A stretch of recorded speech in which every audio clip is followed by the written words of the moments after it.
Welcome to another episode on refuting the objections from the article called Sexism in Torah, published on evilbible.com.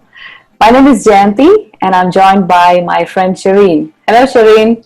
Hi Jayanti, How are you? I'm doing good, thank you. How are you? Very well, thank you. We thank you for watching previous episodes, refuting few questions on sexism in Torah, and also for sharing your feedback. In this episode, we would be discussing on objections to the Mosaic laws related to ceremonial purification, civil or social issues, etc. Before we dive in, it is important to understand the times in which these Mosaic laws were given and to whom they were given, and then unpack the intent behind them. So God gave the law or Torah to Moses on Mount Sinai when Israelites were in the wilderness on their way to the promised land, traveling in large numbers as nomads. The Hebrew word for law probably comes from the word yara, which means to throw or to shoot an arrow. And the verb form hora means to point, to guide, or to instruct or to teach. So basically, the law provides authoritative guidance. God is the origin and source of the Mosaic law, which stems from the eternal and holy character of God. So the laws can be of three types: the ceremonial laws, the civil laws, and the moral law. The ceremonial law related specifically to Israel's worship. For example, in Leviticus chapter 1, verse 2 and 3. Its primary purpose was to point forward to Jesus Christ. These laws, therefore, were no longer necessary after Jesus' death and resurrection. While we no longer bound by the ceremonial law, the principles behind them to worship and to love a holy God still apply. Jesus was often accused by Pharisees of violating the ceremonial law. And the second type of law are the civil laws. The civil law is applied to daily living in Israel. For example, in Deuteronomy 24, verse 10 and 11. Because modern society and culture are so radically different from the time and setting, all of these guidelines cannot be followed specifically now. But the principles behind these commands are timeless and should guide our conduct. Jesus demonstrated these principles by example. And the third one, the moral laws. For example, 10 Commandments. They are direct commands of God and they require strict obedience. Exodus 20, verse 13, for example. The moral law reveals the nature and the will of God, and it still applies to us today. Jesus Christ obeyed the moral law completely. For Old Testament Israel, all these three types of law blended together, only went hand in hand because Israel was in a unique place historically, both as a theocratic nation and a worshipping community. Several passages of scripture clearly establish that the coming of Christ has brought an end or fulfillment to the Mosaic law. Paul specifically states that Christ is the end of the law for righteousness to everyone who believes. Romans chapter 10 and verse 4. This instituted a new law or principle of life, that is the law of the Spirit, the one of liberty and grace. Romans chapter 8 verse 2 and 13. This fact was also clearly settled by the Jerusalem Council in Acts chapter 15. So with this understanding, we will now discuss on few objections to Mosaic laws in Torah from the site called evilbible.com. So Shireen, let's dive into the first question this author has from this article titled as Sexism in Torah. So this question, Shireen, pertains to childbirth and purification times several centuries ago when the modern science and health facilities doesn't exist. So let me read the question. The author of this article says, Leviticus chapter 12 verse 1 to 8 explains that a woman has to be purified after giving birth because she is unclean. It goes on to say that birthing a male is cleaner than birthing a female, Hence, mother must be purified twice as long when having a daughter. So, what the author says is this is a blatant sexism from the point of birth. A woman is dirty simply for being a woman. This is obviously very biased and chauvinistic. So, that's what this author's understanding is, Shireen. Let's unpack the context from the Bible. Yes, so it is true, as the author has pointed out, that the law specified that a woman who gave birth to a son would be ceremonially unclean for 7 plus 33, so a total of 40 days, while a woman who gave birth to a daughter would be unclean for 14 plus 66, so a total of 80 days. That is correct, that observation is correct. Now, the best understanding to account for this custom is to understand that ritual purity was of great importance in the Jewish tradition. Impurity in this context does not mean sinfulness or any kind of inferiority, but rather it emphasizes the tremendous importance of purity in the Jewish culture. The Bible does not directly tell us why the specific number of days were given, 40 for the male child and 80 for the female child, but we can think of some possible reasons from the context that existed in those times. Now, it is common and even known today that when a female baby is born, a minor menstruation, a vaginal discharge of blood occurs with female infants due to the hormones she is exposed to while in her mother's womb. So, it's interesting that this could last for up to 2 weeks, 1 to 2 weeks. So a woman who brings forth another woman, a female child, would require double time for purification of both the mother and the daughter. That could be one reason. Now, another reason comes from a study that was done by Johns Hopkins University. This was published in a journal called Journal of Biblical Literature. We can look it up online if you would like to. Now, this study took samples from different women who had given birth to both male and female children, and they concluded that the toxicity in the menstrual blood of a mother who gave birth to a female child was more than that of a male child. Now, this could mean that more time was needed to restitute normal life and sexual relations for a woman who gave birth to a female child and hence was required to remain longer as a protective measure for both the woman and her husband. Another possible reason could be a male child was circumcised on the 7th day, thereby bringing cleanness to the child, or it was for ritual purity, whereas a female child could not be circumcised and hence the difference in the time. One more reason that we can possibly think of is that sons were prized in the ancient cultures and even today, even in most of our cultures, when a boy is born, people are more happier. So the longer time at home for a mother with a newborn girl child would help her to bond more deeply over a more extended period of time. So this would really help the bonding of the mother with the daughter. Now, the extended time of quarantine also would help the husband prevent him from trying for a boy too quickly because this is a girl, I want a boy, but God was putting some restriction there by helping the woman to have sufficient rest before the husband tried for a boy. Now, the interesting thing is that whether the baby was a boy or a girl, the sacrifices prescribed for atonement are the same in both cases. Therefore, there are no differences here, indicating that both sexes are equally valued and atoned by God. This point is very key in understanding God's heart toward the sexes. Right, right. So I would also like to highlight a statement in author's question, Shireen, that she says that birthing a male is cleaner than birthing a female. Yeah. So this is an implied statement, and this is not mentioned in Leviticus chapter 12, verse 1 to 8. So I want to make that clear. Also, the fact that there were fairly standard sacrifice for atonement, holding the woman symbolically responsible for bringing another sinner into this world. The required sacrifice was the same after birthing a male or a female. Yeah, that's right. And we also know that God commands childbearing. In that, man is commanded to be fruitful and multiply. We can know that from Genesis chapter 1 and verse 28.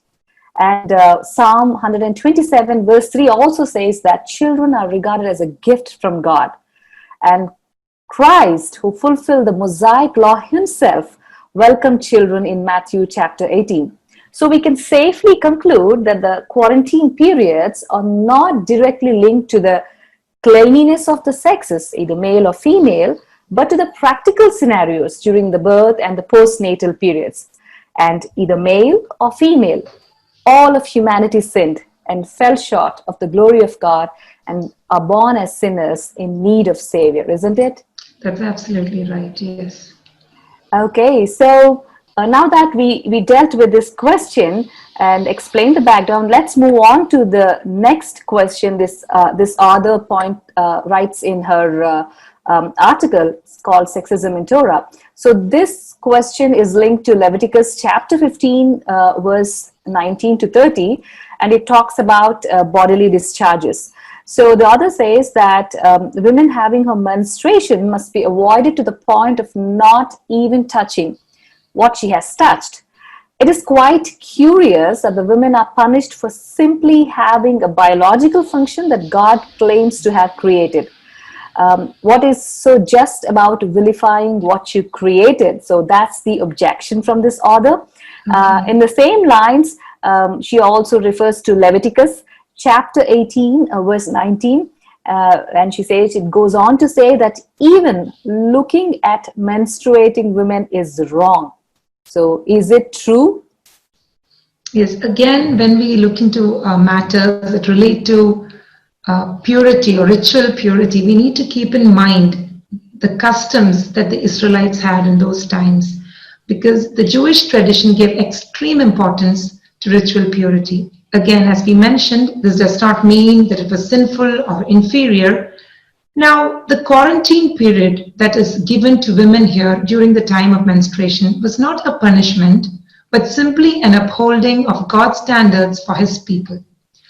In times of uncleanness, God's people were to separate themselves and have an eager desire to return to full productivity for God's sake among the nations. So as Jayanti pointed out in the introduction, we need to keep in mind always that God had chosen Israel as his unique and separate people from other nations, and he had made his dwelling place among them. So this highlights why there are so many rituals related to purity for the Israelites. Now, when we consider this passage of quarantining a woman during her menstruation, another significant point that the author has not mentioned is that these purity standards are extended to both men and women alike, and not just women alone. So this does not indicate any kind of sexism. It was not only during the menstrual cycle of women, but any bodily discharge from anyone would require quarantine and purification process. For example, in Leviticus 15 that the author quotes here, 4 types of discharges are mentioned. The first 2 are male discharges, a chronic male discharge or an emission of semen. And then the next 2 is a menstruation discharge and a chronic issue of blood of a female. Now here we see that 2 cases involve men and 2 involve women. And both had similar rules concerning discharges. So this passage does not suggest that God is a sexist, but rather he has high standards that is even manifested in his commands to the nation of Israel. The law's added requirement of cleansing and sacrifice once the bodily discharges were over primarily was to express the individual's reconsecration to God. Also, the 7-day quarantine for a woman during her monthly discharge would allow sufficient rest and relief, which modern women like us seldom receive. Yeah, I mean, this reminds me of something that I read recently. The debate on this menstruation benefit bill was tabled by Neenong Ering, a member of parliament in Lok Sabha, representing Arunachal Pradesh in 2018.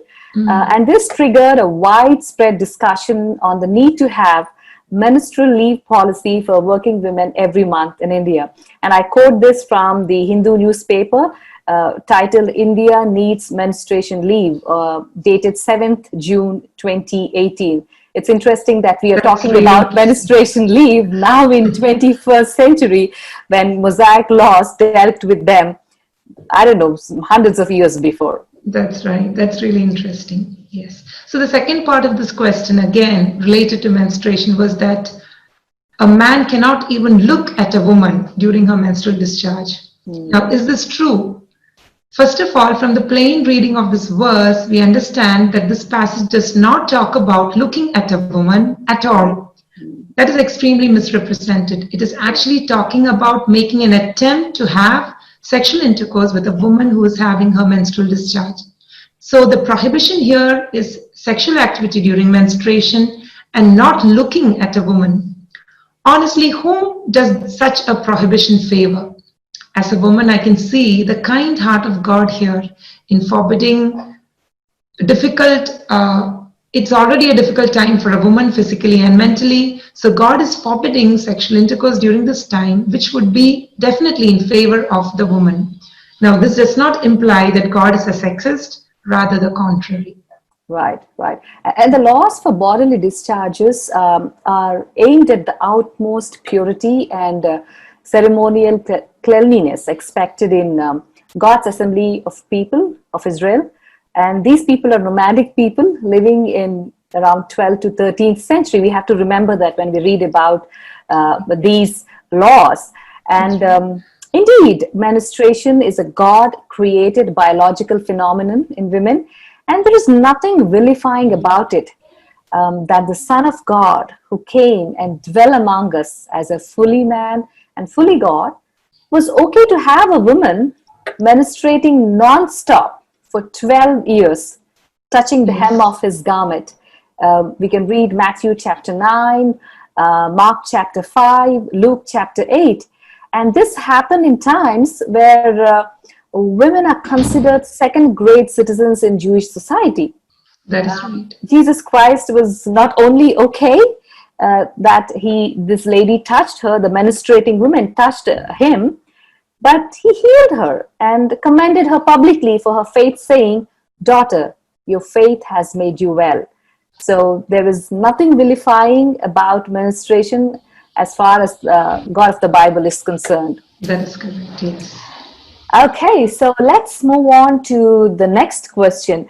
So this next question is based on Leviticus chapter 19, verse 20.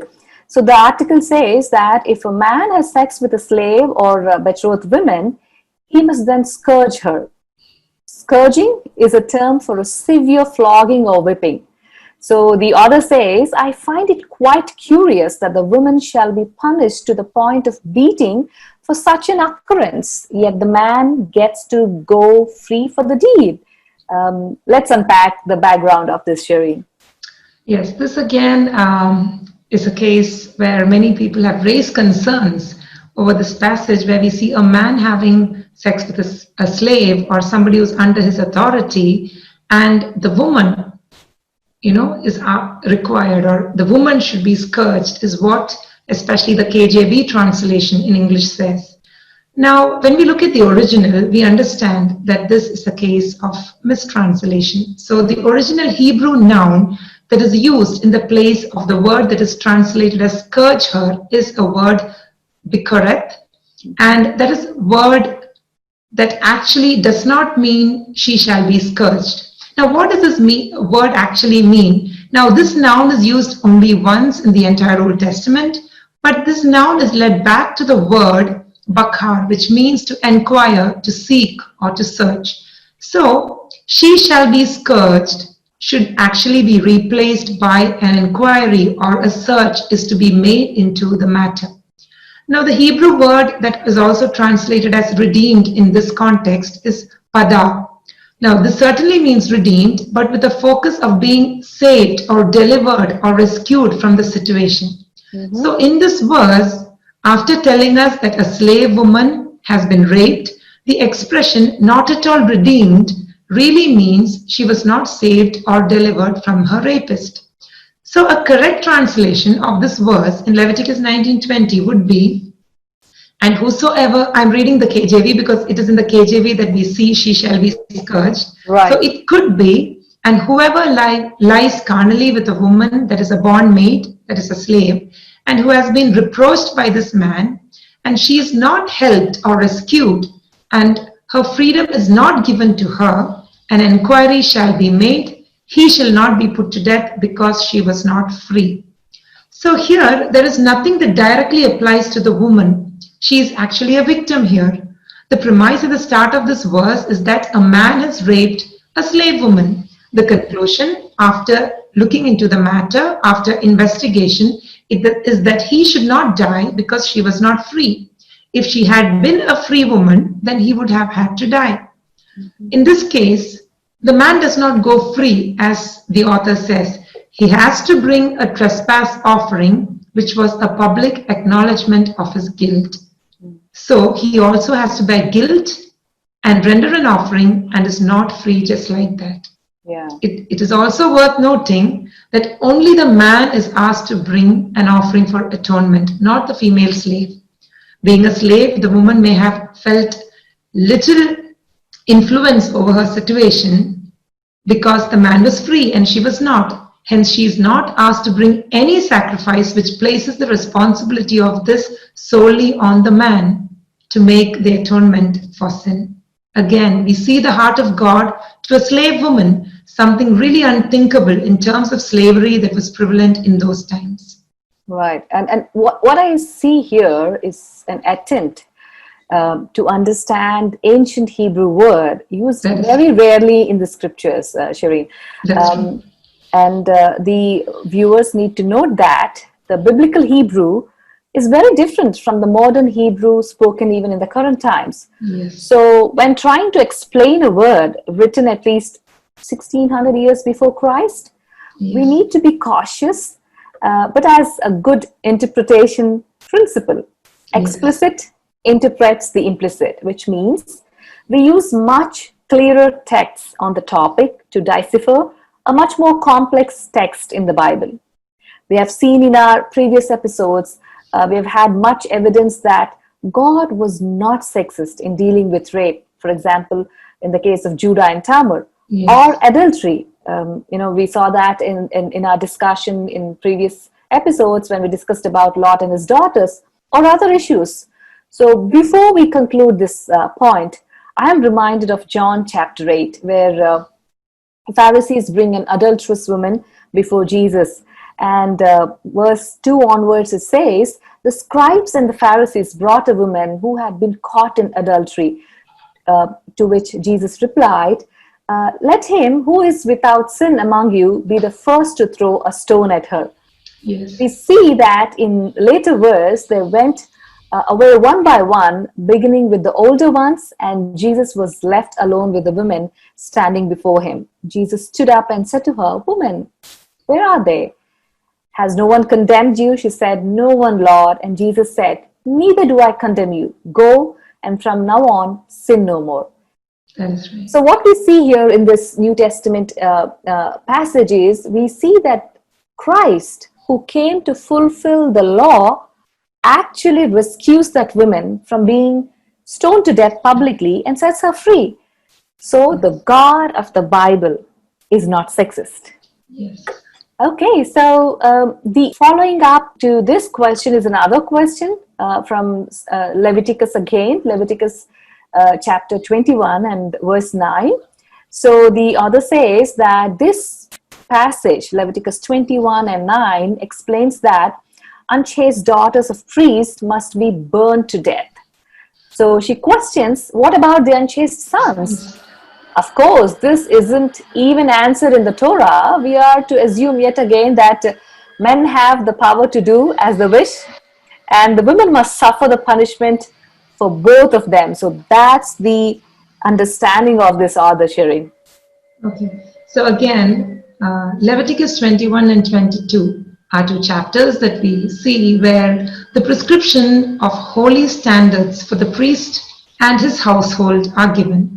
Of course, priests held a very important position in the Jewish culture, and so God is giving separate rules on how a priest and his family, especially his children, should be.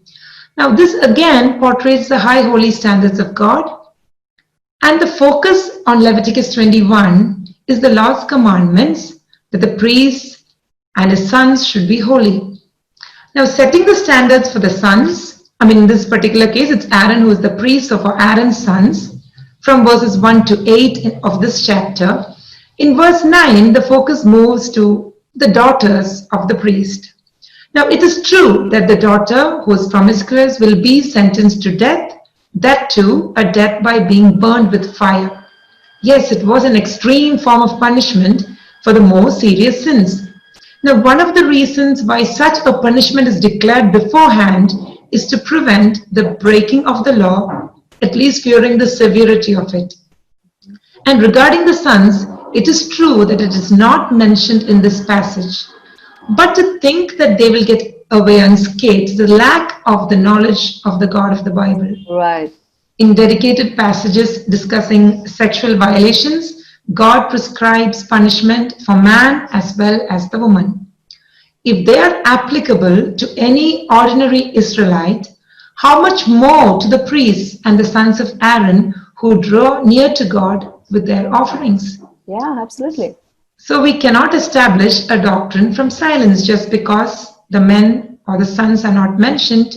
We cannot say that they will go free. Yeah. Now, another interesting thing is the Bible does not record any daughter of any priest being burnt. But we have two examples of what happened to the sons of the priests who were disobedient to the commands of God.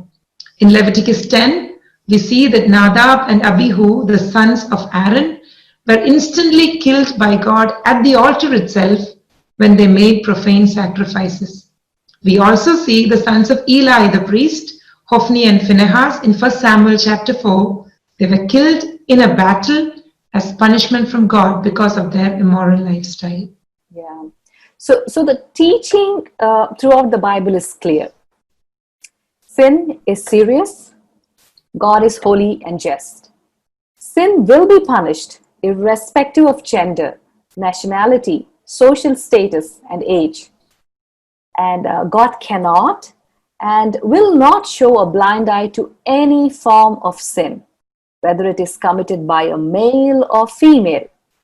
And praise be to God for Jesus Christ, who bore our sins on the cross while we are yet sinners. He died for us as a sacrificial lamb, and he imputed his righteousness to us so that we no longer are under these Mosaic laws and the consequences of breaking it.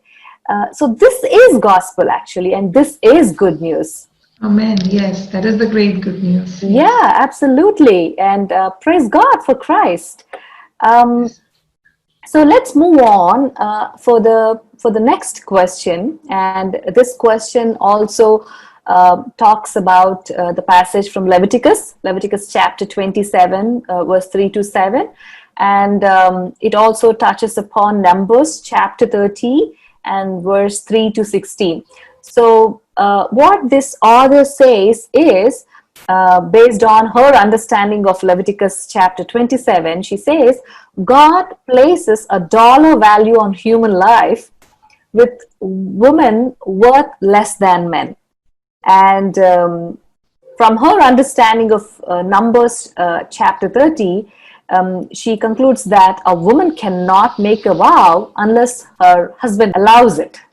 Okay, so again, the author is right in saying that Leviticus 27 deals with things that are given to God by a vow.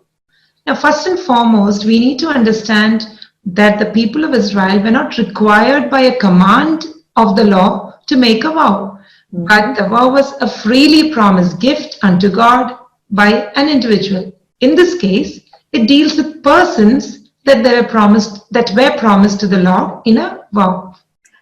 It means like in our culture as well, sometimes, Shireen, people make a vow, and Yes. that vow can be, maybe they vow that, oh, we will climb this mountain, That or is true. shave our hair, Yes. or wear certain colored clothing, or have certain lifestyle for 40 days or 60 days, That is either to please God or to get something from Him. So it's kind of a similar vow, isn't it? It's a That vow is to true. the Lord. Yeah. That is true. Okay. So it is completely voluntary, Yeah. and a person makes it out of his own choice. Now, the second thing that God's involvement in this case, if we can say so, is God gives the option that a person vowed to the Lord could be redeemed by paying a sum. So this was actually to help the person. If he could not fulfill the law, he could vow himself out by paying a sum. Now, thirdly, the vow of consecration was far more than mere words. It had a definite action associated with it. And this prevented people from making empty vows to God. It was not a sin to refrain from making a vow, but once a vow was made, it had to be kept. But in exceptional circumstances, substitutions could be made in accordance to what was prescribed by God, again showing the kindness of God and how He understands human emotions and struggles associated with it. Now, coming to the accusation of the sum to be paid for redemption, according to the author, this is the dollar value that she's mentioning. The valuation was made mostly in terms of an estimation of the physical labor value of the person. For example, a normal 25-year-old man could do much more labor than a 5-year-old boy. So the wage or the price or the value of an individual should be understood as representing either the wage of a worker or the relative worth of the value of the person's services in the tabernacle, because in the Jewish context, they would be serving in the tabernacle. So the value estimated to each category is in no way reflective of the intrinsic value that God gives to human life or his preference of a particular sex over the other, but it's merely the wages that were commonly given to each category for the work they did. Even today, if we see in construction work or in some other areas of work that require really hard manual labor, men are preferred over women, and men are paid more because they produce higher output in that particular work. Similarly, in other areas where women could be more productive, they would be paid higher. And isn't it the female nurses in healthcare, etc., are paid more compared to male in current days? Exactly. All over the world, female nurses are preferred over male nurses and are paid more. So this is not sexism, but a payment according to the output of effectiveness in the assigned field of work. Right. So to conclude, the dollar value, as stated by the author on human life, was only an estimation of the wage of the worker and not at all the value that God gave to human life. Logically speaking, this valuation is in favor of women because the fee of redemption for women is lesser than men, and therefore her redemption would be easier. Right. So this makes it clear that the value of the person here, or the value attributed to a person, is the amount or the value he has to pay so that he can be out of the vow. So this law was only placed for the benefit of the people so that they will not make vows casually, and even if they did, they had a way out. Yeah. So it definitely shows the kindness of God in allowing provisions to redeem his people in cases where he could not fulfill the vow. That's interesting. Furthermore, I think Jayanti, I think you can mention that there was some provision even made for the poor who was not even able to pay the amount. Right? Yeah, true. I mean, well, the gender wage gap seems to be an ancient question. Yes. But I don't think Leviticus chapter 27 is about value of a male or a female, as the author puts it. But the offering someone had to make, if they make a vow to the Lord, it's like, God is also providing them, if I can use the word, escape route. They made a vow without thinking, or for whatever reason, and they cannot fulfill it. God is gracious, and God is also providing a way out. And for that way out, what is that offering that someone had to bring? That's true. So the valuation is also based on what the person can offer. Yeah, in the case of poor people. Yeah. Right. Yeah. Read verse 8 from the same chapter, Leviticus chapter 27 and 8. And if someone is too poor to pay the valuation, then he shall be made to stand before the priest, and the priest shall value him, and the priest shall value him according to what the vower can afford. Yes. So it is in fact a relief to women who were not the working class then and had no financial independence, unlike now.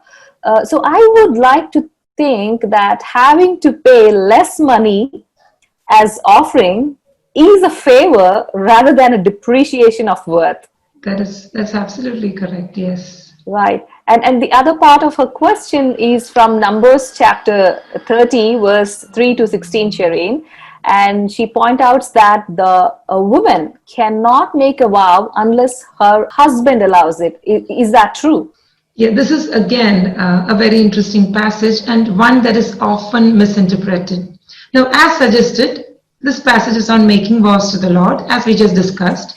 Now, making vows was a serious matter and not one that could be treated lightly. A man who makes a vow to the Lord had to abide by it no matter what.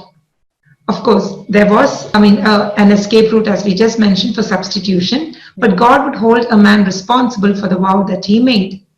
But God gives graciously the provision to the woman, even though she has made a vow, if her father or her husband did not agree with it, then she could refrain from fulfilling the vow and the Lord will forgive her and not consider it as a sin against her. Mm-hmm. Now, this brings me much consolation rather than, agitation that, God, what is God doing here?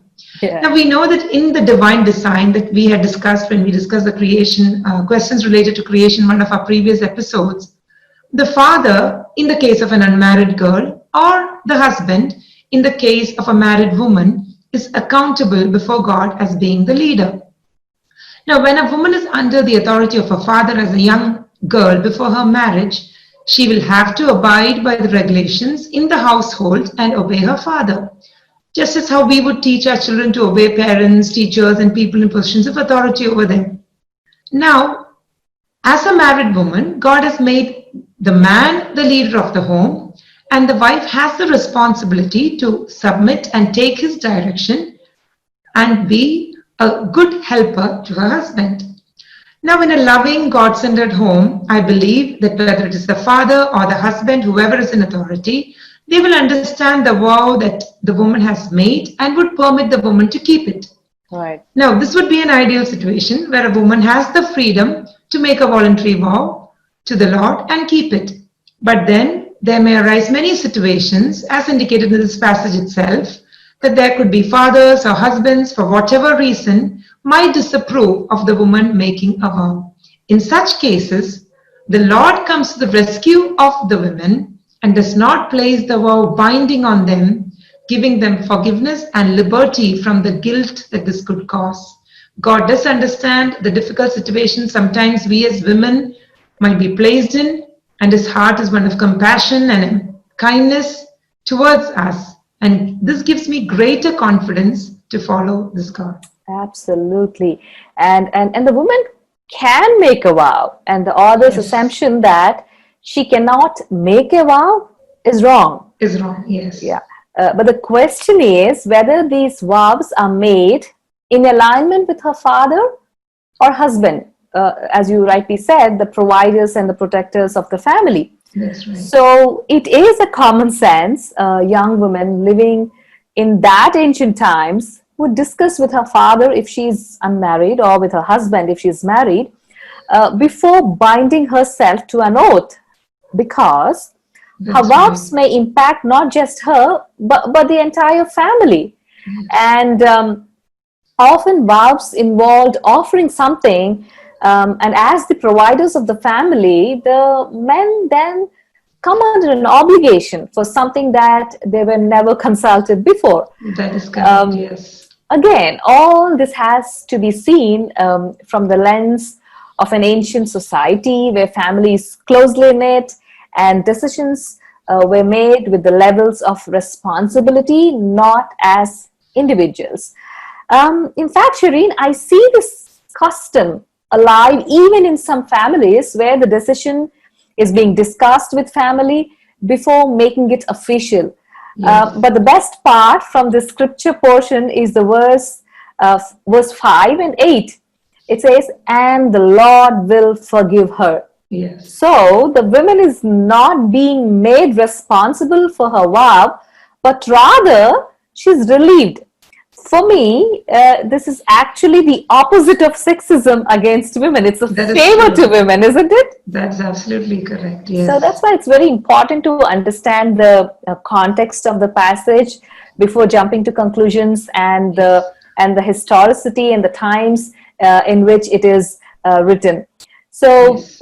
with this explanation, we will move on to another question, Shireen, and this I call it question, but it's more of an accusation in Okay. this article, Sexism in Torah, where this unnamed author, there's no name, and she calls herself a feminist. So we are assuming like she's a woman, Yes. and she goes on a rant saying that from this scripture, from this scripture, from this scripture, the God of the Bible is sexist. So what we Yes. both tried to do in our previous episodes and even this episode is to take those passages and try to really understand the context and critically examine with historicity, with the literary style and the real context, and then Yes. explain that uh, is this allegation true? And from so far, we realize that all these allegations are incorrect, That is and correct. because these passages were taken out of context. And I'm Yes. sure the next question we're going to discuss also has a similar pattern, but let me go ahead and start the next question. It's from Yes. Numbers 1 and verse 2. Yes. What this author says is Numbers were 1 and 2 is the basis for sexism that remains rampant today. So the author claims the Okay. sexism is rampant today. Yeah, maybe it is. In this verse, the author says Moses takes a poll of all the men who are able to fight in war, and women aren't even counted in the census. Yes. And then she goes on to say, apparently back then, just like today, us women are considered the weaker species and unable to battle. Is that the case? Yes, some things that she says in her statement or accusation is correct. In Numbers 1 2, Moses is taking a poll of all the men who are able to fight in war, and women are not counted. That is true. Mm-hmm. But what is very strange or rather silly here is that the author very casually attributes a census of war in Numbers 1 so many years ago, as Jayanti had said, probably 1200 or 1300 BC. And he says that this is the reason for modern sexism in the world today. That's quite strange. What Yeah, proofs or historical correlation does she have to come right. to this bizarre conclusion? It's too much to extrapolate, isn't it? Absolutely. So, again, this is a census of people to go to war. Now, two important points have to be noted here. Among men also, no one below the age of 20 was counted in this census. So it's not just the women, also men below the age of 20. Another thing is, only those who were able to go to war are counted. Even this could exclude a large number of men who, for whatever physical, mental reason, could not go to war, and not just the women. In that culture, sending women to war would have also made them more susceptible to the exploitation from their enemies. We know from history that the culture that was prevalent those times were really evil and their practices were really vile. So God was regulating the evil culture and providing protection for women. If the Me Too movement is there in the 21st century, we can just imagine what would have been the condition in those days. Right. Now, more importantly, women had their role of undertaking for their families when the men went to war. Considering the bloody nature of these battles, it was possible that many men would lose their lives. Considering that children cannot battle anyway, it was amazing that God provided that the mother would be with their children while wars raged, rather than the children becoming completely orphaned and uncared for in large numbers. Now, when we look at Deuteronomy 24, verse 5, we see that if a man had recently married, he must not be sent to war or have any other duty laid on him. For 1 year, a newly married man was free to stay at home and fulfill the duty to his wife. So, when selecting men to go to war, family consideration was definitely put above war. This shows the significance that God gave to marriage and family and the role that one plays in the family. So again, this is not just the women being excluded, but even among men, several groups are excluded. Right. I mean, well, when someone took the list of people enrolled in Indian Army or Yes, any army, as a matter of fact, there will be more men than women. Why? that's right. Men have advantage of physical strength over women. Yes, This is a fact. And so in general, we see men fight the wars and not women. yes, However, does that mean women never fought wars? Let's look into the Old Testament history.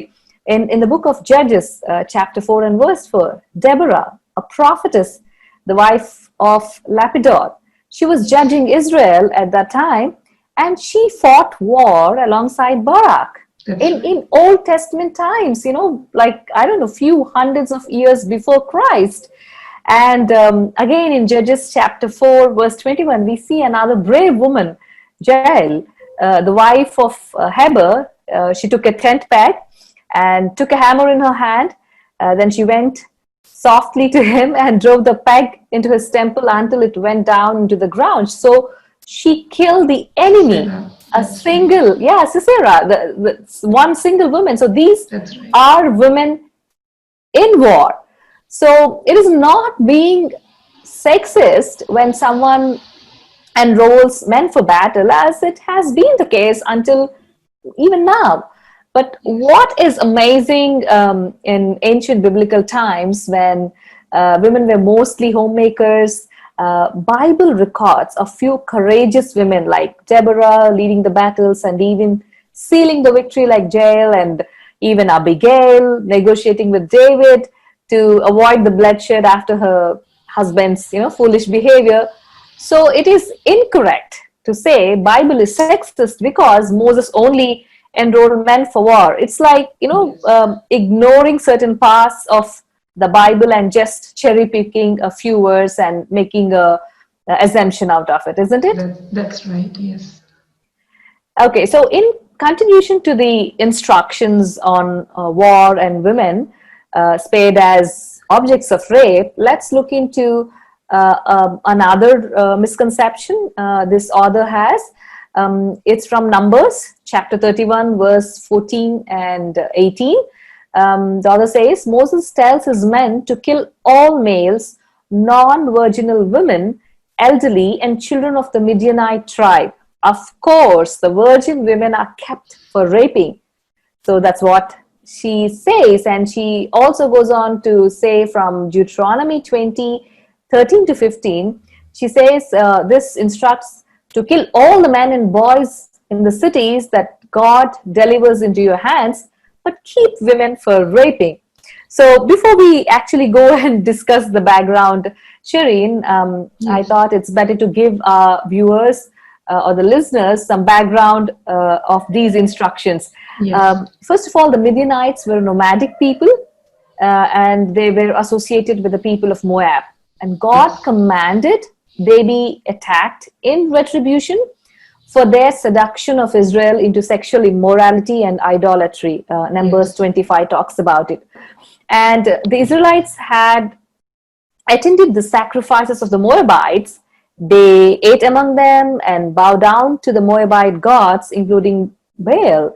Numbers 25 verse 2 and 3 says, so God judged Israel first for her harlotry, Yes. both spiritual and literal, with a plague in which 24,000 Israelites died. Numbers 25 records that. Yes. So this was the time for God to judge the Midianites in a defensive war situation where God was rightfully punishing the Midianites for their aggression and sin earlier. So with this context, Shireen, can you please share with us the background of this Numbers 31 and Deuteronomy chapter 20? Yes. So as Jayanti just now told us, this was God's time to judge the people who caused Israel to sin. And as we see, God does tell all men and elderly women to be killed. Now, Numbers 31 specifically says that all non-virgin women should be killed. Now, this was again as punishment for seducing Israel to sin in retribution for what they had done. Because, I mean, if you know the background, you know that they had tried several ways to make Israel fall. But finally, it was the women who were successful in coming into the Israelite camp and making the Israelites sin. Now, the strange thing here, as the author notes, is that it says to spare the virgin women, probably because these girls were young girls. We know that women were married at a very early time in those days, as teenagers probably. So the virgin women would be young girls. And obviously, they were not involved in the licentiousness and immorality associated with the Midianites and with their Baal worship. They were therefore innocent and not implicated along with the adult men and women who sinned against God. All that we know is that these young women were taken as captive and nothing more.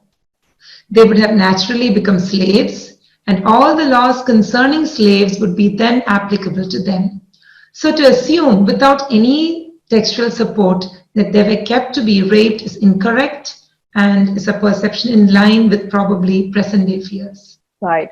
And the author states that if you read later down in the scripture, God states that the Jews cannot even marry a Midianite woman, with the exception to Moses. That's what the author states in her article. Yes, Moses did marry a Midianite woman, but it was even before the law was given on intermarriage. So when God forbids intermarriages with certain group of people, it was not on the ethnicity of a group that prohibited their marriage to the Israelites, but their idolatry. That's right. Right. I repeat, it was not the ethnicity of a group that prohibited their marriage to the Israelites, but their idolatry. How can we say that? We see examples of pagan women like Rahab, a Canaanite, Ruth, a Moabite. They married Jewish men. And you can even find their names in the genealogy of Jesus Christ. That's because right. they believed in one true God of Israel. So a pagan woman who follow Jehovah, the God of the Bible, a proselyte, would have every right to be married to the Israelite family. Yes, that's right. Now, the author also states that these women who were captured were repeatedly raped and impregnated, and they weren't even allowed a marital status in which to protect them.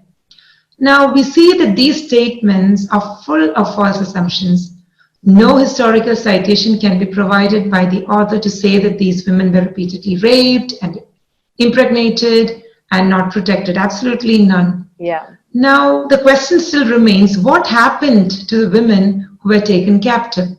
Now, let us try to answer this in line with the rest of the scriptures rather than assuming it out of this passage. Now, God gave the Israelites permission to marry women they took as captive, but they were to treat their wives with respect.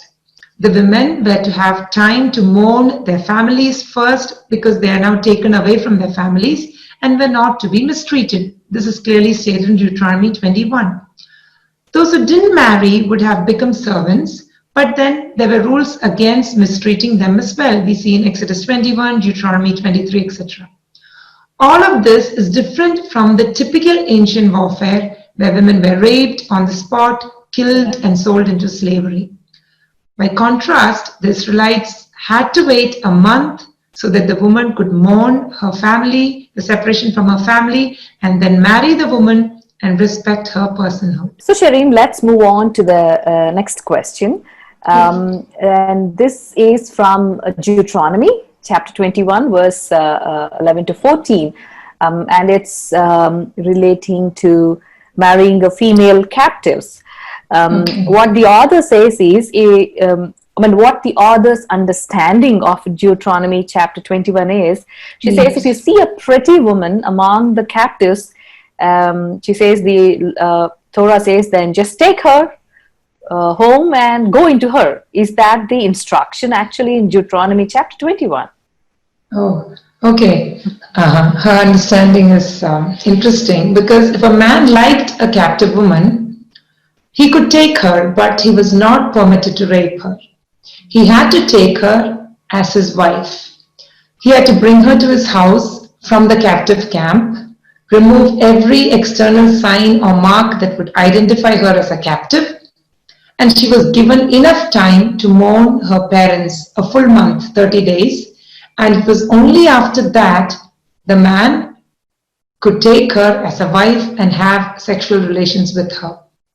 Now, this was a far cry from the typical ancient system where women were raped on the spot and even killed or sold into slavery. After all, they were defeated and completely under the control of their masters. Yet the God of the Bible set such high standards for even a slave woman so that she would be respected and honored and given the status of a wife. Now, if at all the man doesn't want to take her as a wife after the 1 month period, now if the initial desire was just an infatuation and now he doesn't want to, then the woman had to be set free, even though she's a captive. She cannot be mistreated or sold for money, which was extremely contrary to the most rampant culture among the nations at that time. Yeah, I mean, how unfortunate it is when there are deliberate attempts to misrepresent the text. This is called cherry picking verses to support your view and blurring the lines in between. Verse 10 and verse 13 are put beside each other, omitting the steps in between. That's right. I mean, this is why I encourage the viewers to go to the Bible and read it in context. Right. If possible, read commentaries. There is a lot of work available out there before jumping into conclusions or just believing what so-and-so preacher says or so-and-so video says. Shireen, I am reminded of a joke where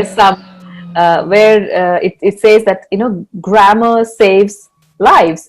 So just on a hilarious note, try reading the sentence, I like cooking, comma, family, comma, and my pets, without commas, and see how the sentence meaning changes completely. Right. It's like, I like cooking, family, and my pets. That's entirely different. That's So right. it is. I mean, it is hilarious for us when we talk about it now. But this happens when people butcher the verses. They take the verses from the Bible like this. I like cooking, family, and my pets, without commas in between, and it entirely changes the meaning of the text, whether it's a so-called celebrity preacher or whether it is somebody like this author on this evilbible.com. It is important for all of us to understand the scripture, to understand the scripture in context. With this hilarious note, let's move on to the next misconception. And this is an interesting one. This is on cross-dressing.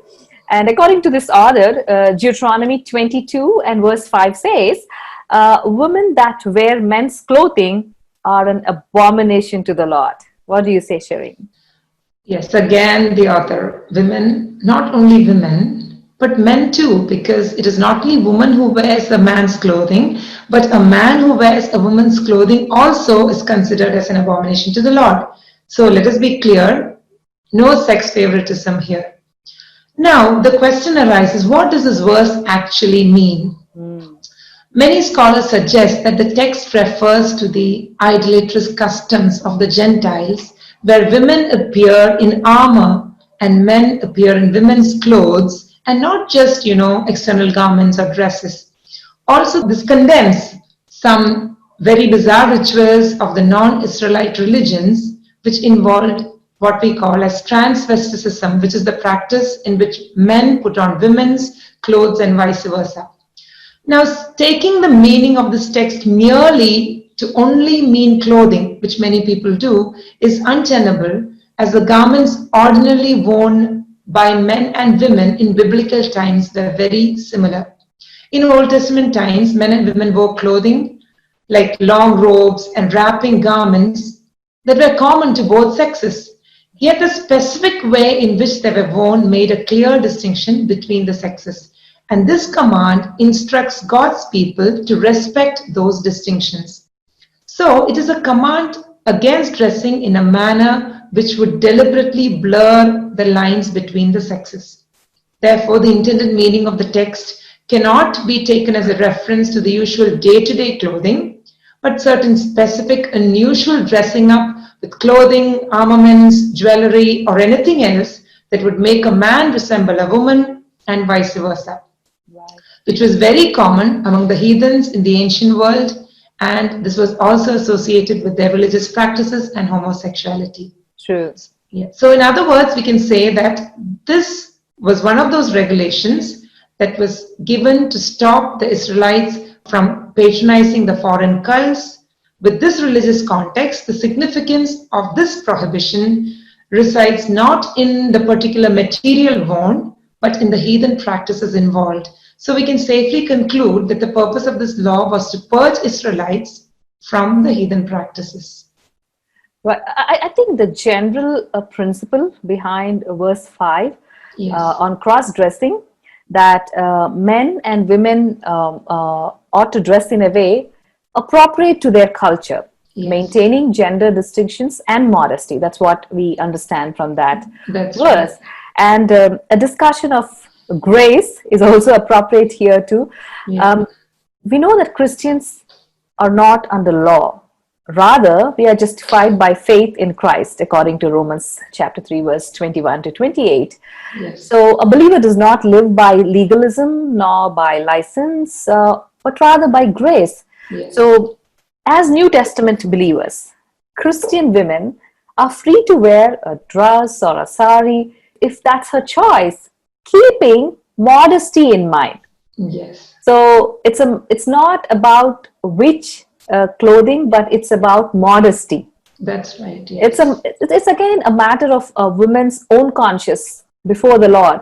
You know, Romans chapter 14 verse 22 says, "Blessed is the one who does not condemn self by what approves." So again, to conclude this discussion on cross-dressing, it's about modesty. It's not about being sexist towards women, because it applies to both men and women, right? It's both the ways, right?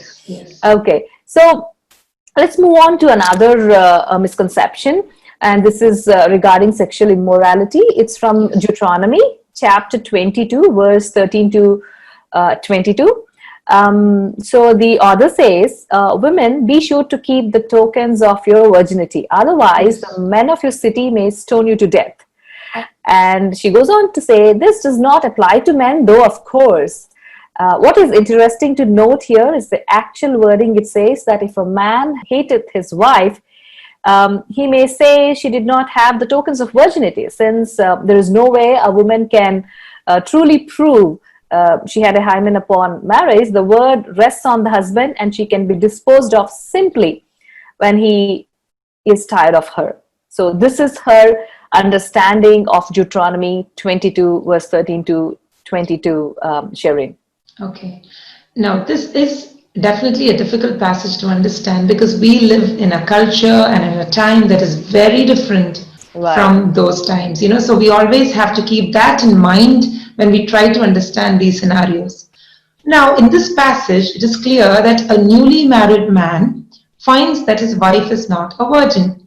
Now, it is not like he dislikes her for any reason and then falsely accuses her of not being a virgin, but he dislikes her or detests her now for losing her virginity prior to marriage.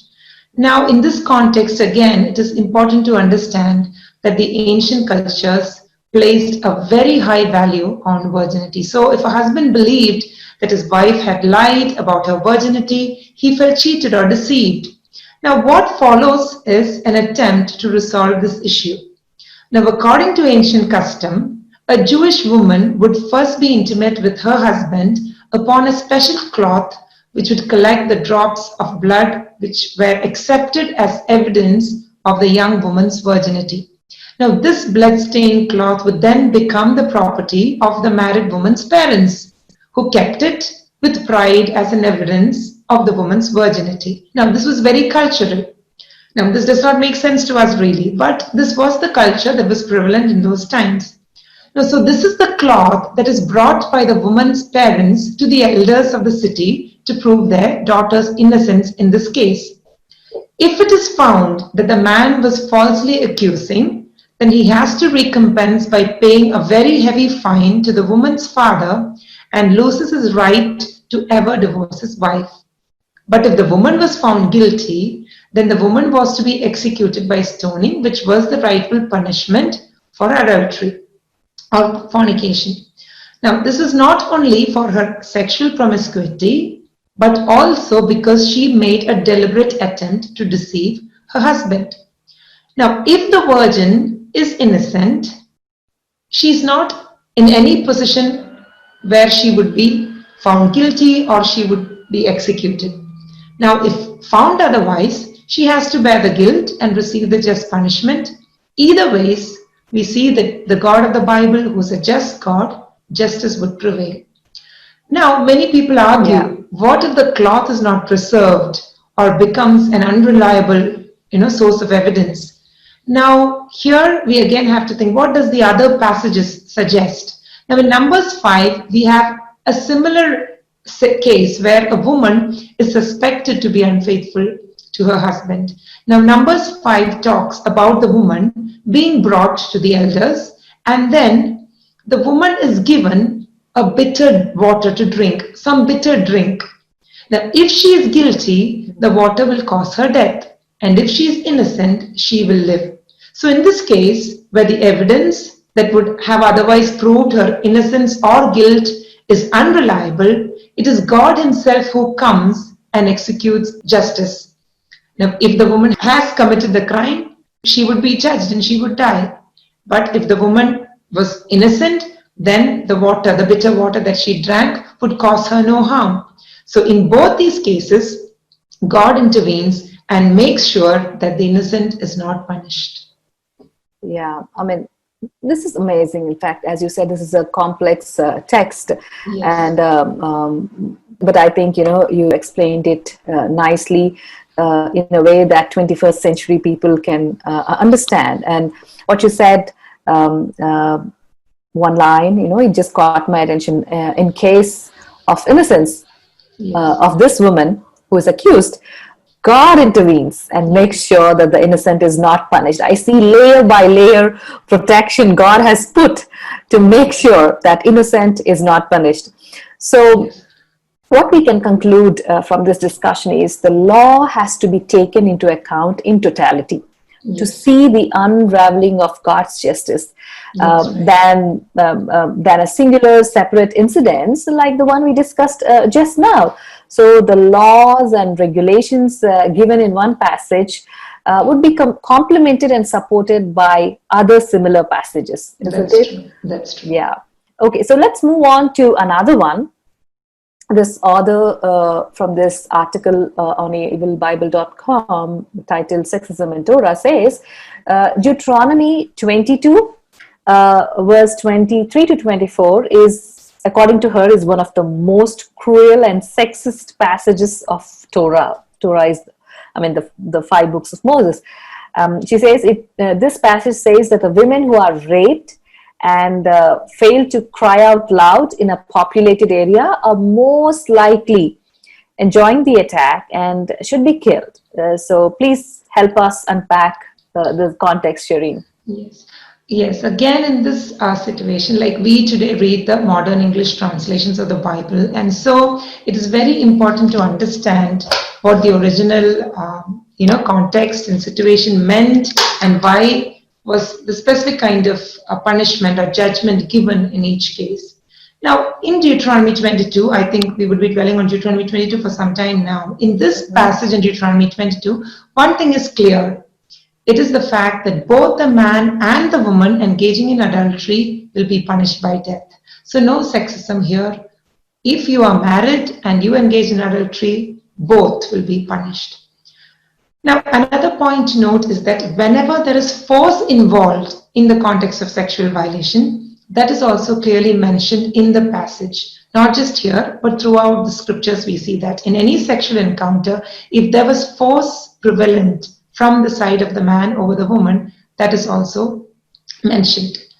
Now, here we have three cases of sexual immorality. The first one is the case of two married people engaging in adultery, and both are killed. The second case is the one quoted by the author, where a betrothed woman is involved.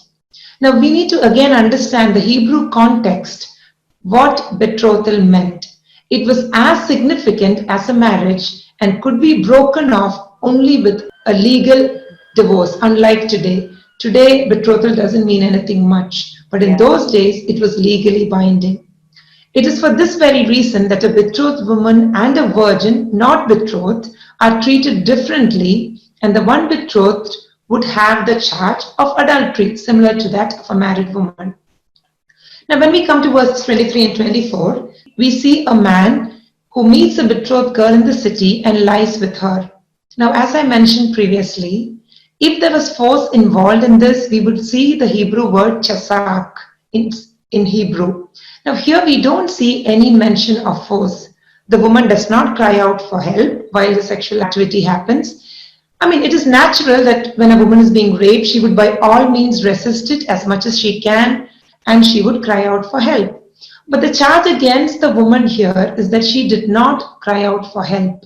Now, this is why scholars conclude that this indicates that she was not being forced into this activity, but rather she was consenting to it. Also, the mention of the word city here adds to this argument that she was in a location where she could have gotten help easily. Again, both the man and the woman are punished in this case. Right. But if she had cried out, then the result would have been totally different, as we see in the next case. Now, the third case in chapter 22, now the author does not mention this, she conveniently avoids discussing, but I think to give a full context, we need to see this also. Now, this clearly makes a contrast with the second case. This is a case of true rape where a woman was attacked in the field and she cries out for help. Now, as I told earlier, this is in verses 25 to 27 of chapter 22, we see that the word chasak is used here, which means the woman was raped by force. Now, the woman does cry out for help, but no one hears her or rescues her. It is clear that the woman is innocent in this case because she did try to get help, but to no avail. In such a case, the man alone is killed and the woman is spared without any punishment. Now, this again shows how righteous and at the same time compassionate the God of the Bible is. He would not let the sinner go unpunished, but at the same time will never punish the innocent, as we had also seen in the previous case. So justice prevails because God is just, whatever he does is just. So he makes sure that in Israel, in the among the Jewish people, what is just happens in cases of violations like these. Right, right. So in continuation to the discussion on rape, the author of this article also talks about retribution by the man who rapes a woman. So she quotes again Deuteronomy chapter 22, verse 28 to 29. And she goes on to say that a rapist must buy his victim from her father for 50 shekels. She says, is this supposed to be some type of retribution? What about the victim here? What if she doesn't want to marry a pig who raped her? All that matters is her father receives payment for his property. We just considered the instance of a woman who is betrothed.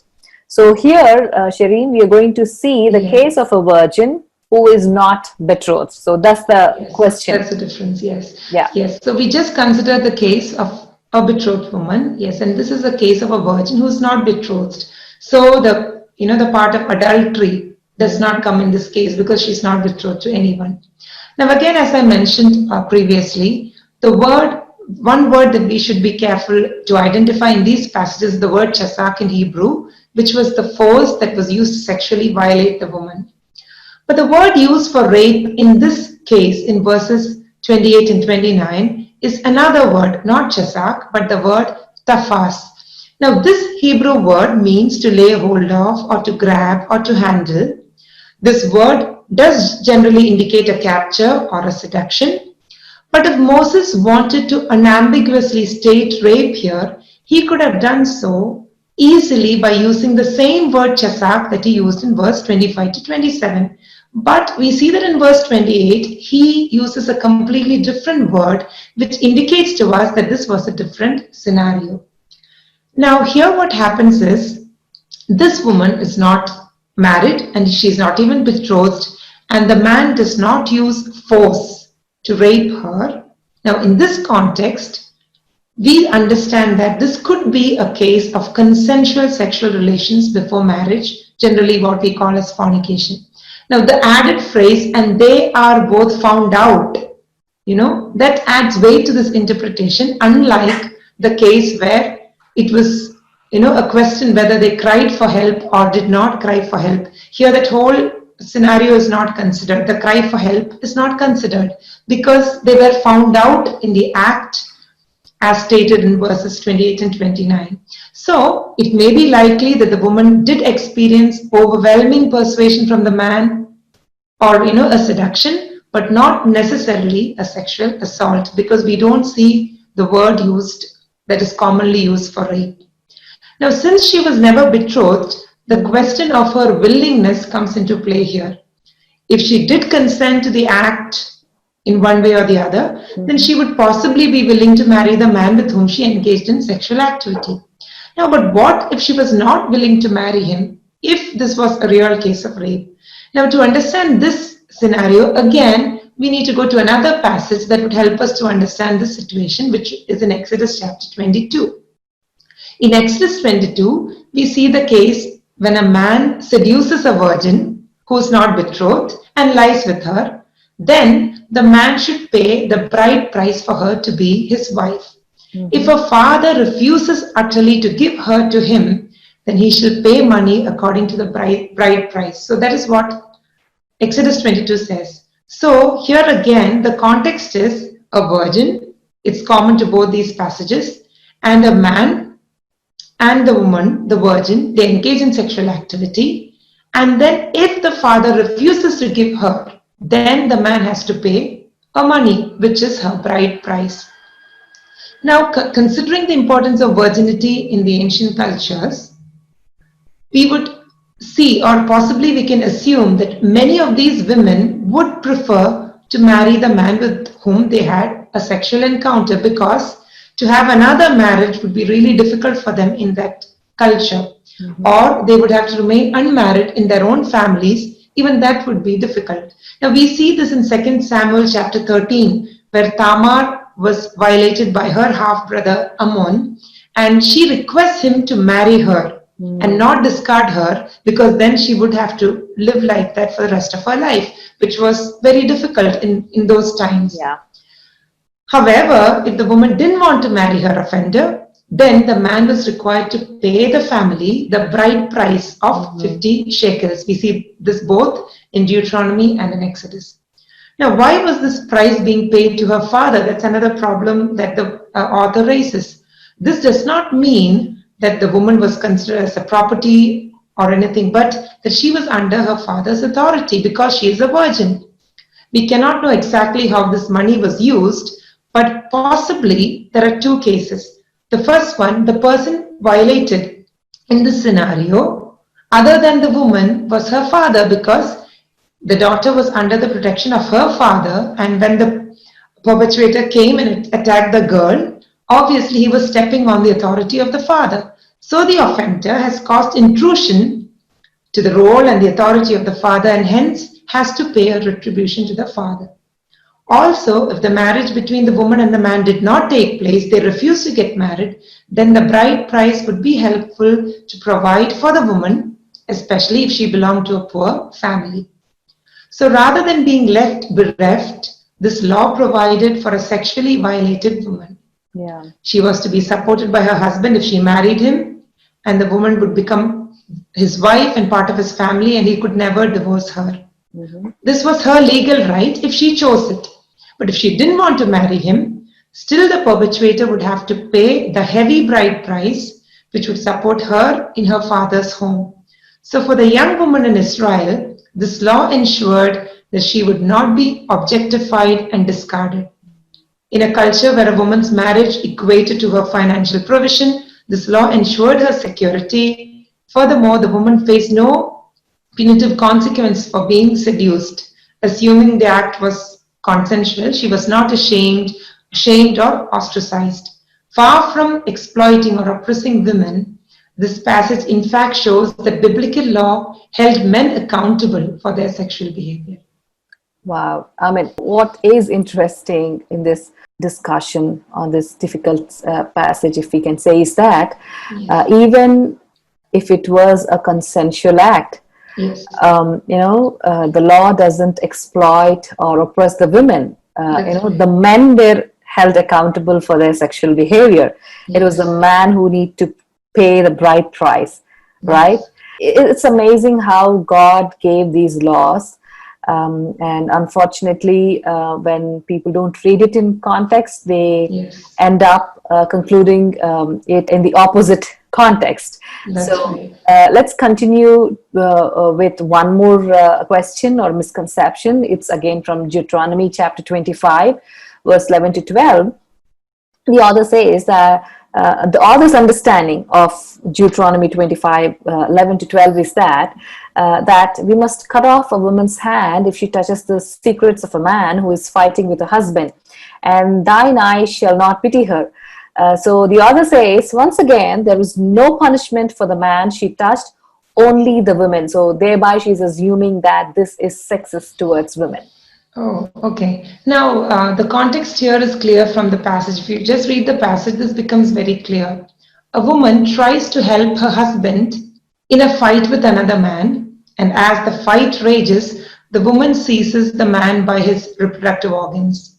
Now, it is not that she touched him by mistake, but it was a deliberate effort to seize the organ, probably an attempt to win the fight. Now, this is an abominable matter for the holy God of Israel, as it is a matter of immodest behavior. And even today, I think such an act would be condemned. So therefore, it had to be punished, probably putting a precedence to all similar offenses, providing a standard for judgment in such cases. Perhaps also, the law arose from the desire to protect the reproductive organs and thus obviate anything that might prevent a man leaving descendants, which was extremely important in that culture. Now, the author asks why the man who was touched is not punished. But it is rather bizarre to think that the man who was touched should be punished for no offense of his. He was in a fight with the woman's husband, and he in no way attacked the woman. So it was the woman who voluntarily engaged in the fight, making the fight an unequal 2 versus 1, and it was the woman who deliberately seized the man's genitals. So now to demand punishment for the man would be totally unjust in any sense of justice, and no one with a minimum sense of justice would demand that the man has to be punished. Wow, Sharon, thank you. Thank you so much for the insight into this particular topic. And I thank you once again for sharing your insights and engaging in this conversation on many different questions in this episode and the episodes we have done earlier on refuting the claims by this author from the article Sexism in Torah, available on evilbible.com. And it has been a great conversation with you over the last few episodes and this one, Sharon. Thank you so very much for sharing. Yes, Jayanti, I too enjoyed the conversation, and yes, I hope that this would definitely help people to understand the scriptures, especially the law in its context. Right. I hope we're able to provide enough details to the viewers to understand how incorrect and baseless allegations in the article Sexism and Torah were. So as we come to the conclusion of this episode, I would like to leave the viewers with a few thoughts. We have discussed about different misconceptions this author had in this episode and even in the previous episode. What we did was we took the different misconceptions this author listed under Sexism in Torah article. So with this, we have refuted all the questions that this author has raised. And as we come to the conclusion of this discussion, I would like to leave a few thoughts with you, viewers. So please continue to listen to us. In the beginning, there was full equality between man and women as they came from the Creator's hand, given the same privilege of subduing the earth and the same responsibility to populate the earth with God-loving, God-worshipping, and God-like children. They were equal, complementary, and compatible partners created in the image of God. Under the shared blessing of God in perfect surroundings, they unbelievably chose to sin, to go their own way that led to the fall of the humankind. Nevertheless, we see that when compared to societal structures around 12th century before Christ, women were held in high regard in Old Testament times. For example, in Genesis 21:12, we read that God told Abraham to listen to his wife. And Proverbs 18:22 tells that he who finds a wife finds a good thing. And Proverbs 19:14 says that an intelligent wife is a gift from God. So wise women also found their way in the passages or the pages of the Bible. Abigail's wisdom and valor so touched King David that she became his wife. You can see that in 1 Samuel chapter 25, verse 23 to 42. And the wise woman of Tekoa was sent to persuade David to lift the ban on his son Absalom in 2 Samuel chapter 14. So by the time of Christ, however, the role of women had drastically changed for worse. In theory, per the law, women were held in high regard by the first century Jewish society, but in practice, this was not always true. This is a fact. Even our constitution provides equal rights. The laws are equal for men and women, but do we see in practice these laws practiced in equality? We know the answer. So going back to our discussion, Jesus was a revolutionary in his regard towards women.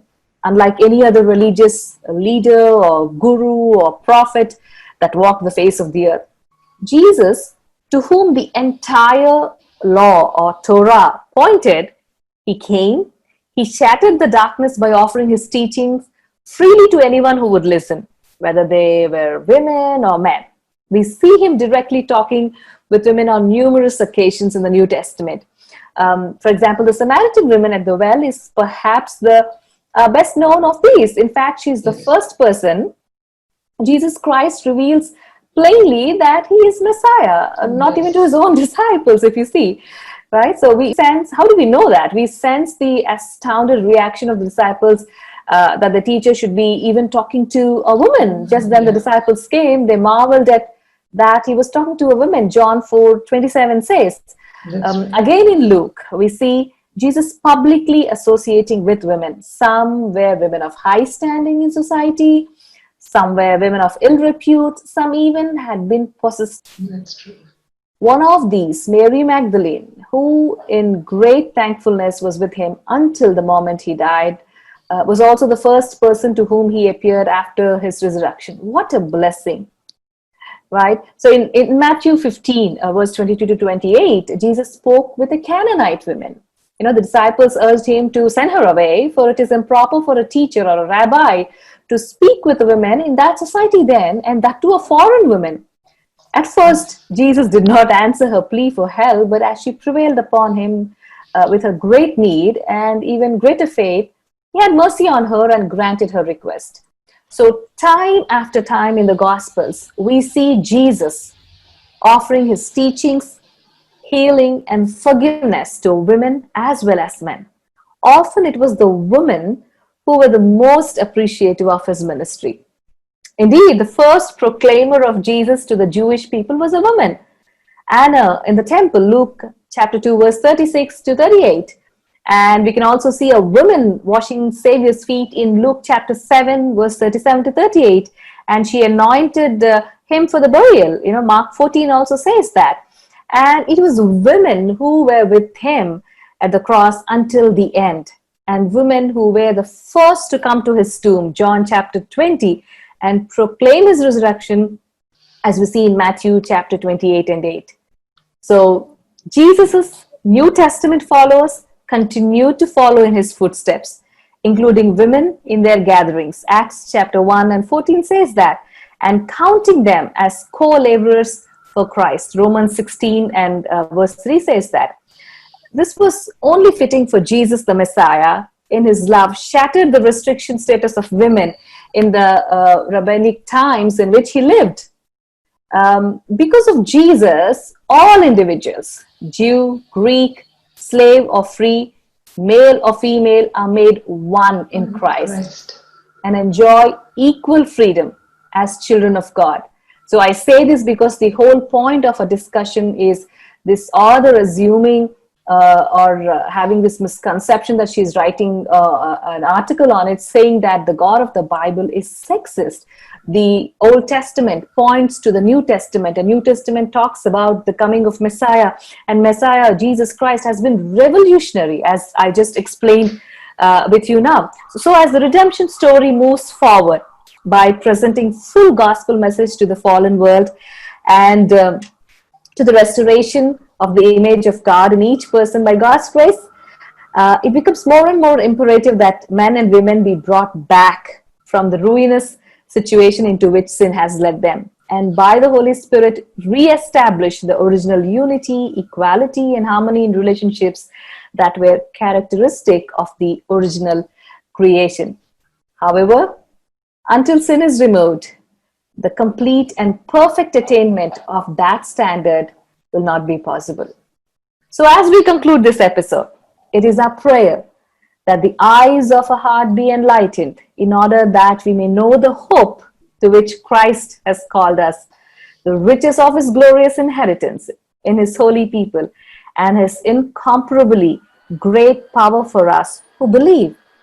We conclude from our critical examination of passages from Torah or the books of Moses that the God of the Bible is not sexist or misogynist, but rather someone who created women and brought her to man.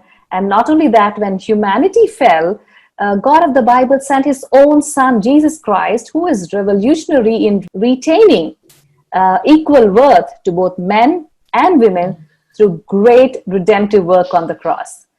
So with this, we thank you for listening to us, and do share this video with your friends and leave us your feedback, if any. God bless you, and see you in another episode.